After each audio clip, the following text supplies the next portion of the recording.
Jesús anda sobre el mar. En alta mar se desató una tormenta y el vendaval golpeaba contra aquella pobre embarcación y las olas se movían con ferocidad. Pero un niño que se encontraba en la proa jugando no parecía enterarse del problema. Un marinero sorprendido por su actitud corre hacia el niño cuando la tormenta ha pasado y le pregunta: ¿no tenías miedo? No, responde el pequeño, con una voz muy certera y aguda, porque mi padre era el piloto. Una de las peticiones más frecuentes de todo creyente es: Señor, auméntame la fe. Pero para probar esa fe aumentada es necesario pasar por diversas tormentas que golpearán nuestra vida y que sacudirán nuestra barca. Pero aún en medio de eso, Cristo pide que tengamos fe y que accionemos en fe. Uno de los relatos más fascinantes es el de Jesús caminando sobre las aguas, que seguramente muchos de ustedes han escuchado y leído. El Evangelio de Juan tiene como finalidad el producir fe en Jesús como Cristo e Hijo de Dios. Además, Juan nos deja ver que la fe que salva es un verbo que expresa acción, es decir, la acción de creer en Jesús. Habrá ocasiones en las que debemos decir con firmeza: no tengo miedo, porque mi Padre Jesucristo es el piloto. Vamos a hablar acerca de los datos generales del Evangelio de Juan. Para ello, primero vamos a notar lo que es el autor y el escritor del libro. Podemos ver que el autor es anónimo, pero también podemos notar que apunta en otra posición acerca de Juan como testigo ocular, y eso nos lo muestra el mismo Evangelio en el capítulo 19, en el versículo 35, y del capítulo 21, el versículo del 20 al 25. Ambos pasajes nos muestran que Juan fue un testigo ocular de los hechos maravillosos de nuestro Señor Jesucristo. Por tanto, aunque algunos consideran que el autor es anónimo, podemos decir que Juan fue el testigo ocular y el escritor de ese mismo evangelio. También podemos notar algo acerca de la fecha para cuando fue escrito este evangelio de Juan. Algunos consideran que fue entre el año 80 y el 95 después de Cristo, aunque algunos eruditos sostienen que pudo haberlo escrito entre el año 50 y el 70 después de Cristo también. Estos solamente son datos históricos, pero también son confiables. Podemos decir además que Juan se hallaba probablemente en Éfeso, una ciudad situada en la actual Turquía. También podemos agregar que Juan insiste en que la salvación se reciba por la fe en el Hijo de Dios, Jesucristo, que se hizo carne. Y bien, continuando con el Evangelio de Juan, vemos que la idea principal del Evangelio es presentar la deidad de Jesucristo y mostrarnos a través de ello que en verdad Jesús es el Hijo de Dios y es la vida eterna. También podemos ver su versículo clave en el capítulo 20, versículo 31, en donde dice: hizo además Jesús muchas otras señales en presencia de sus discípulos, las cuales no están escritas en este libro, pero estas se han escrito para que creáis que Jesús es el Cristo, el Hijo de Dios, y para que creyendo tengáis vida en su nombre. Y reforzando el propósito evangelístico, vemos que la palabra creer se usa aproximadamente 100 veces en el Evangelio de Juan, y vemos el énfasis que este verbo creer tiene tanto en el propósito del libro como en el texto clave. No debemos olvidar que cada una de las 8 señales que presenta el Evangelio de Juan tiene como propósito principal mostrar la divinidad de nuestro Señor Jesucristo, mismo propósito de todo su Evangelio. Aquí podemos ver la relación que tiene este milagro de Jesús camina sobre el agua con el propósito de su Evangelio. También podemos ver que los milagros de Jesús fomentaron la creencia en algunos, pero solo endurecieron el corazón de otros.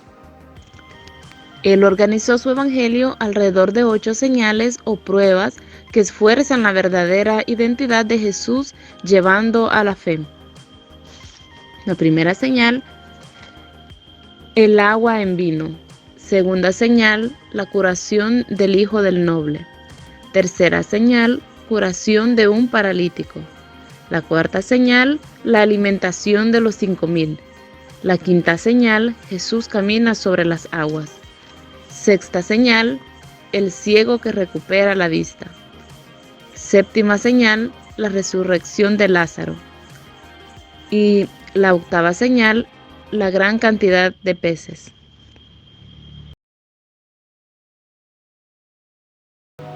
Veamos entonces el contexto histórico. Muy bien, dentro del contexto histórico, Juan tiene características únicas que refuerzan su propósito. Primordialmente, Juan suplió una gran cantidad de material único, no registrado en los otros evangelios.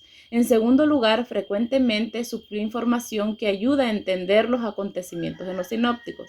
Por ejemplo, mientras que los sinópticos comienzan con el ministerio de Jesús en Galilea, implican que Jesús tuvo un ministerio previo a este, y se encuentra en Mateo 4:12 y Marcos 1:14.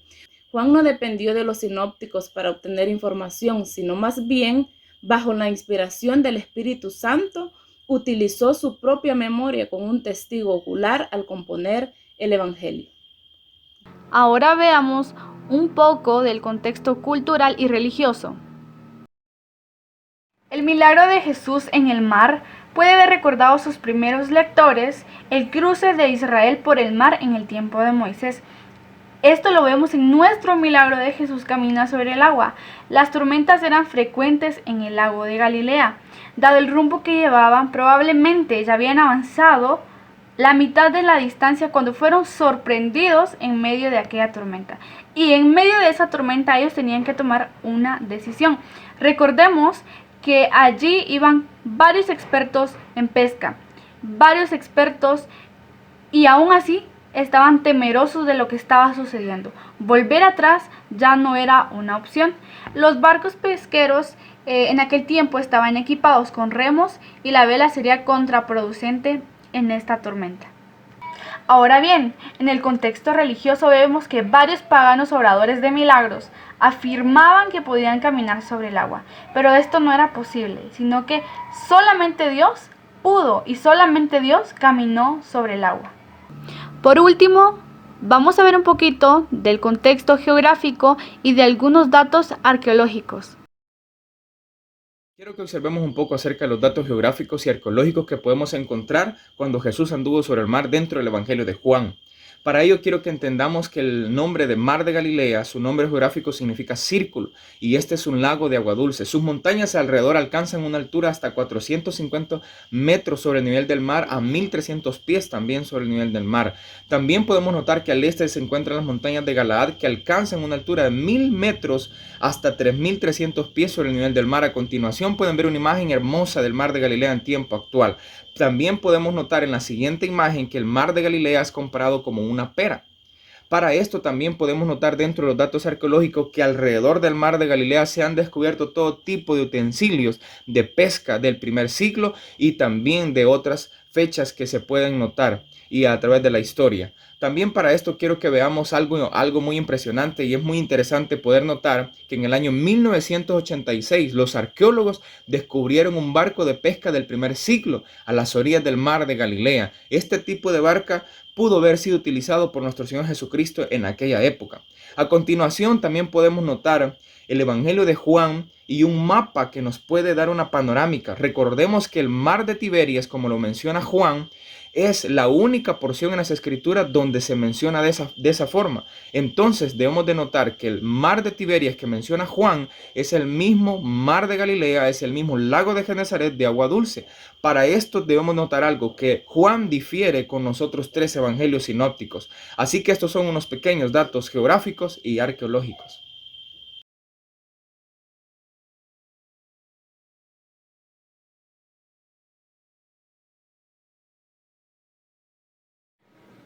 Muy bien, así que vamos a entrar directamente al desarrollo del tema. Este milagro lo podemos encontrar en el Evangelio de Juan, capítulo 6, del versículo 16 al versículo 21. Y el 16 y el 17 dicen así: Al anochecer descendieron sus discípulos al mar y entrando en una barca iban cruzando el mar hacia Capernaum. Estaba ya oscuro y Jesús no había venido a ellos. Pero antes vamos a ver un poquito de lo que realmente estaba aconteciendo previo al milagro de Jesús en el mar. En Juan capítulo 6, del versículo 1 al 15, vemos que Jesús alimentó a los 5000 en una colina cercana al mar de Galilea.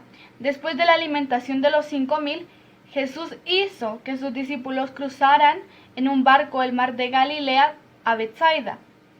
Y Juan registra la razón por la cual Jesús da esta instrucción. Las personas estaban a punto de hacer rey a Jesús debido a la multiplicación milagrosa de alimento. Y él estaba evitando sus esfuerzos motivados erróneamente. La gente estaba motivada a accionar equivocadamente. El Evangelio de Mateo y de Marcos nos cuentan que Jesús se había retirado para ir a las montañas y así poder escapar de la entusiasta multitud que le perseguía y que querían hacerle rey a la fuerza. Aunque había dedicado mucho tiempo a atender las necesidades físicas de los hombres, el propósito verdadero del Señor y de su venida al mundo era salvar las almas, salvar a las personas. Y cuando les dijo esto, comenzaron a perder el interés en Jesús. Mientras alimentaba sus cuerpos físicos, le creían magnífico y querían que fuera su rey. Pero mientras Jesús iba aclarando las cosas, iban perdiendo el interés.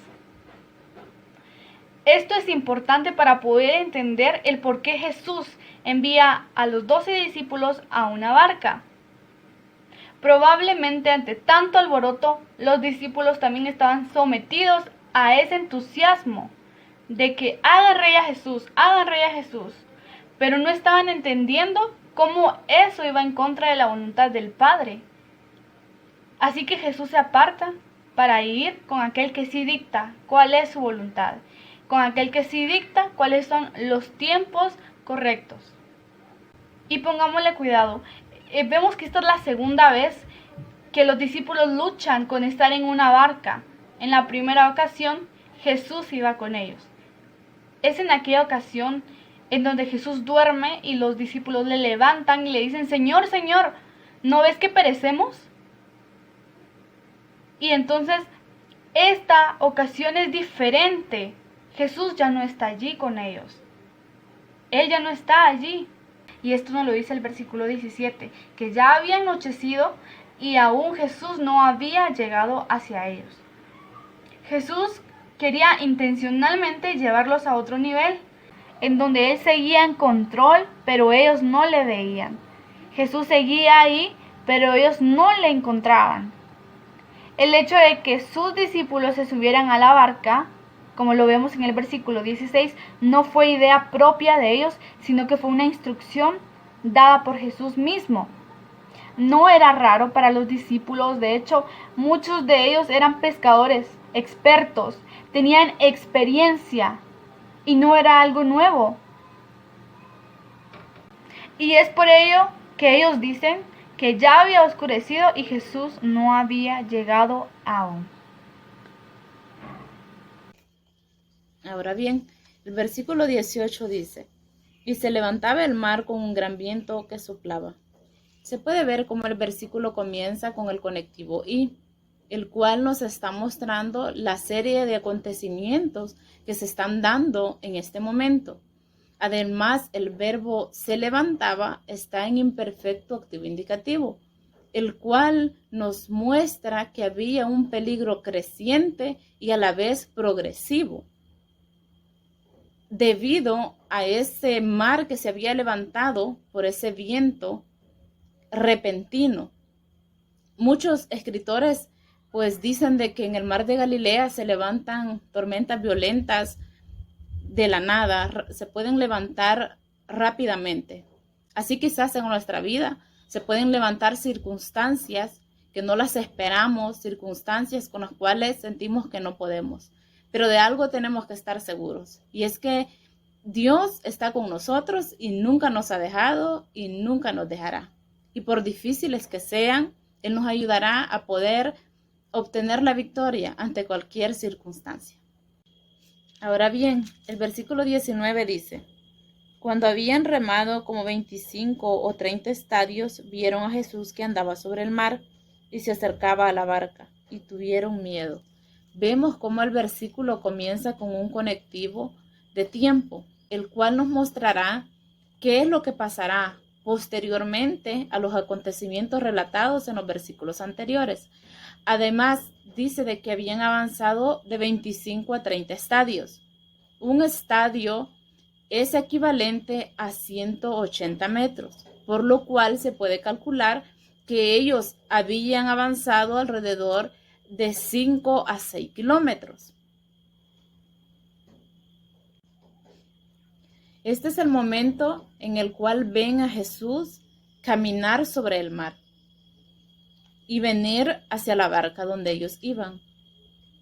Es el momento donde ellos tuvieron miedo a consecuencia de verle caminar, pues era algo que ellos no habían visto. Además, la barca ya estaba bastante avanzada, que dijimos alrededor de 5 a 6 kilómetros.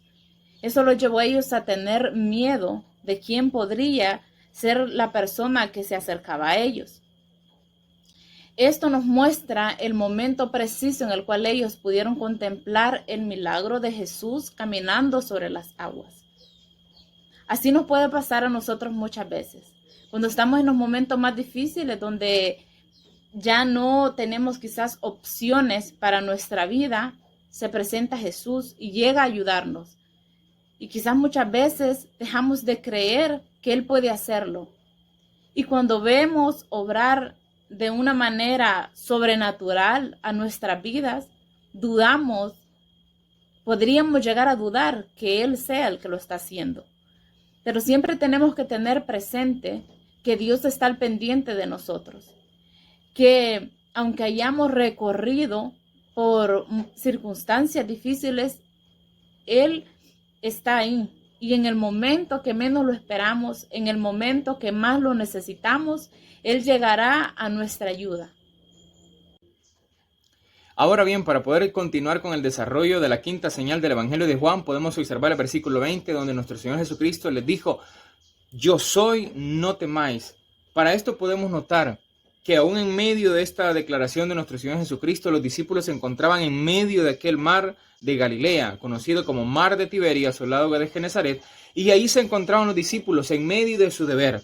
No obstante, las aflicciones muchas veces pueden llegar a nuestras vidas, y es ahí donde nosotros, aún en el tiempo presente, tenemos que tener algo claro, y es el interés de Cristo por cada uno de nosotros, en medio de nuestras travesías a lo largo de esta vida, a lo ancho y a lo largo de este mar, que como hijos de luz, como hijos del día, muchas veces vamos a tener que enfrentar.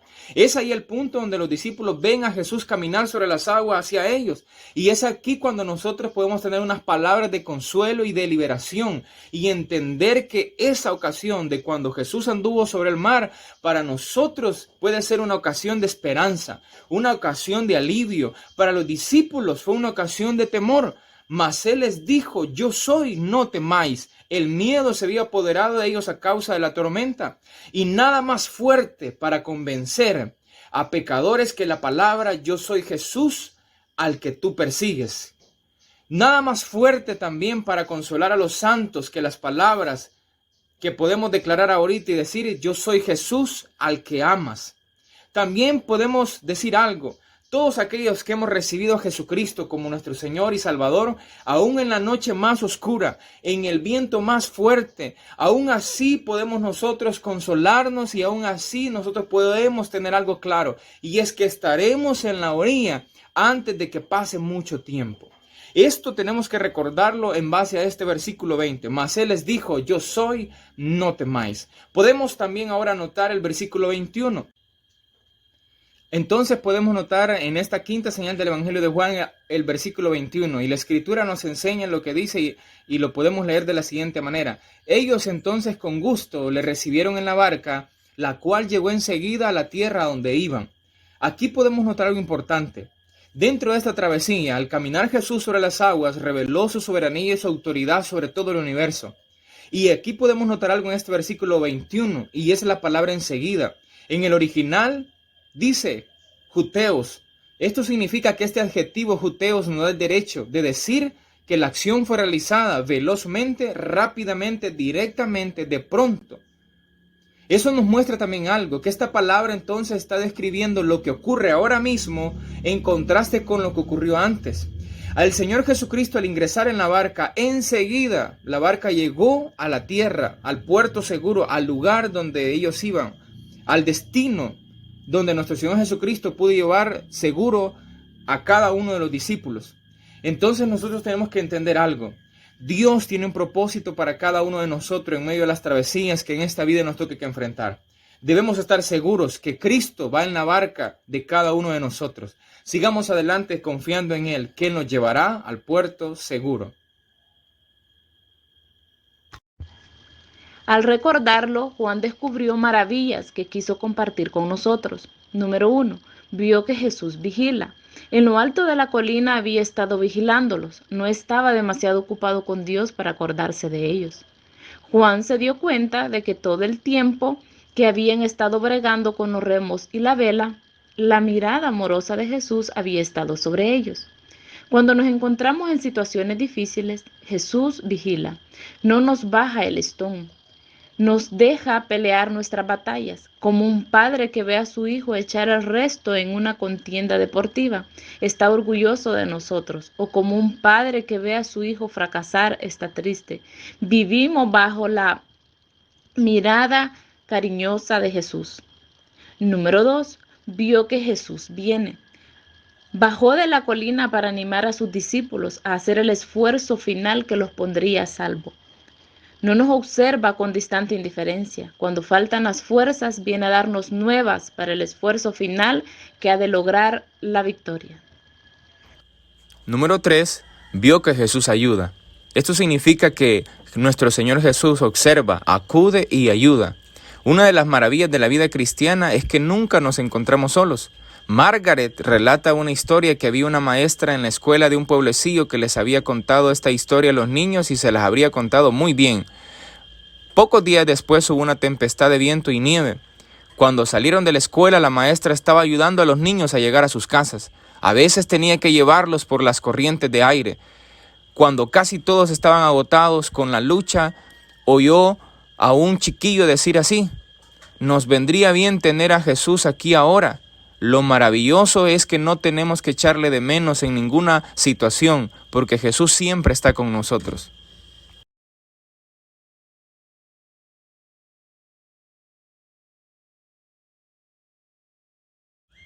Número 4. Vio que Jesús nos lleva al puerto.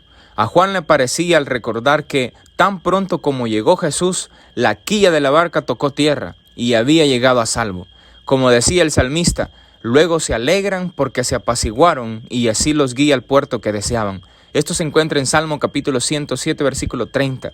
Aunque no sepamos cómo, con Jesús se hace más corto el viaje más largo y la batalla más dura se hace más fácil. Una de las cosas maravillosas del cuarto evangelio es que Juan, el viejo pescador reciclado evangelista, encontró toda la riqueza de Cristo en el recuerdo de la historia de una travesía azarosa.